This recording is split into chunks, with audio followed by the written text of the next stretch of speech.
Saul Bellow's novel Henderson the Rain King, despite its initial lukewarm reception, has stood the test of time and garnered acclaim. Released shortly after, Bellow published an article cautioning against the overemphasis on symbolism in literature. The novel ironically contains parallels to Cervantes' Don Quixote and is rich in symbolism itself. The story unfolds through the perspective of Eugene Henderson, recounting his journey to Africa and the events that led him there. Bellow employs narration and interior monologue, with dialogue taking a secondary role. 55-year-old Henderson, dissatisfied with his troubled home life, decides to venture to Africa as an escape. Despite his imposing physical presence and strength, Henderson is portrayed as clumsy. He inherited $3 million from his renowned author father and works as a pig farmer, harboring a secret desire to become a doctor. His first wife, Frances, dismissed this aspiration, leading Henderson to engage in drinking, music, and arguments with his current wife, Lily. He believes he has a better grasp of reality than Lily, which culminates in a tragic incident when the housekeeper suffers a fatal heart attack during an argument. Consumed by guilt, Henderson resolves to travel to Africa. Accompanied by his old friend Charlie Albert and Charlie's wife, Henderson finds little satisfaction in their company and eventually parts ways to venture onward with a guide named Ramaleu. Their journey spans several days until they encounter the Arnowi tribe. Henderson encounters the friendly Arnowi tribe, who are grappling with a water crisis caused by a frog infestation, leading to the loss of their cattle. Through a wrestling match with the tribe's prince, Idolo, Henderson earns their acceptance and admiration. The queen introduces him to the concept of Grantumulani, symbolizing the will to live.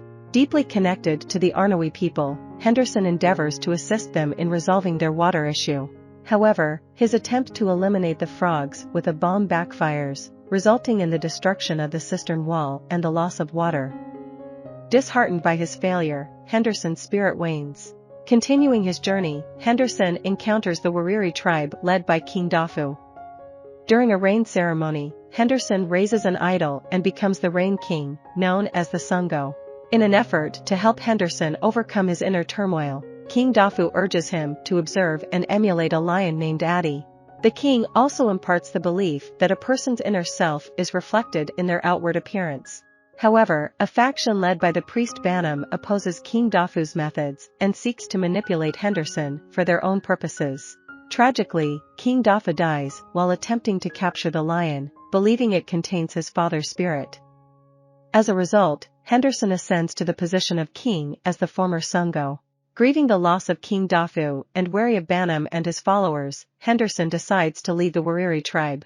Accompanied by Ramaleu and a lion cub believed to carry Dafu's spirit, according to the tribe's tradition, Henderson embarks on his journey back home. Along the way, he encounters an orphan boy and takes it upon himself to provide care and protection for the young traveler. Henderson realizes the importance of love in cultivating genuine relationships and decides to pursue his lifelong dream of becoming a doctor. The thematic elements of love and death are explored in Henderson the Rain King, drawing parallels to the spirit of Don Quixote. Similar to Quixote and Sancho Panza, Henderson acquires Ramaleu as his loyal companion. Both protagonists embark on their quests around the age of 50 and seek connections to their heritage. Striking resemblances can be found throughout the two books, such as Henderson discovering a corpse in a hut, reminiscent of Quixote stumbling upon the Parliament of Death.